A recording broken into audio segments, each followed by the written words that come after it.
5 টাকা, 10 টাকা, 20 টাকা, 50 টাকা, আসলে সবাই যদি এসে আমরা সহযোগিতা করি তো সেটা কিন্তু আস্তে আস্তে অনেক বিগ অ্যামাউন্ট হয়ে যাবে। ঠিক আছে, তো আমরা যতটুকু পারি আমরা ওনার পাশে এসে দাঁড়াবো ইনশাল্লাহ। আর আমি আপাতত এই দিয়ে গেলাম, আমি আবার আসবো, কখন কি আসবো না আসবো। আর টাকা পয়সার বিষয়ে আমি তো এখানে কোনো অ্যাকাউন্ট নাম্বার দেই নাই, তো আমার এই ভিডিও বা আমি এরপরে যে ভিডিও ছাড়বো বা যদি লাইভও করি বা এই লাইভ থেকে যা আসে আর্নিং আমি আবার আলাদাভাবে দিয়ে যাব, ওটা ভিডিওর মাধ্যমে আপনাদেরকে আমি দেখাই দিব ইনশাল্লাহ। ঠিক আছে, এখন আপাতত আমার পক্ষ থেকে ওনাকে আমি যতটুকু পারছি দিছি।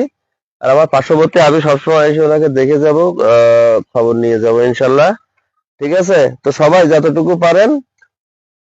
কি আপনি তো ওনাকে চেনেন, হ্যাঁ সেই বিষয়ে একটু পরিচয়টা দেন সবাইকে। ও আচ্ছা, আমার সমস্যা নেই। আমার এলাকার ভাই, ছোট ভাই। ও যখন ছোট তখন আমি মোটামুটি বড় ছিলাম। যাই হোক, ও দীর্ঘদিন বাইরে ছিল, এখন দেশে এসে মানুষের কল্যাণে সেবা করতেছে, আলহামদুলিল্লাহ। আর ওর মতো যেন আরো সবাই মানুষের কল্যাণে আগে আসে, এটাই বলবো। ঠিক আছে আর ভাই, কি সমস্যা বলবো? করে না আর ইনশাল্লাহ। আর সবাই আমার আপনাদের পাশে কাছে দাঁড়াবে একটাই ইনশাল্লাহ। কথা, যে আমার সন্তানটার জন্য দোয়া করবেন, আমার সন্তানটাও যেন মানুষের কল্যাণে আসতে পারে, মানুষের খেদমতে আসতে পারে।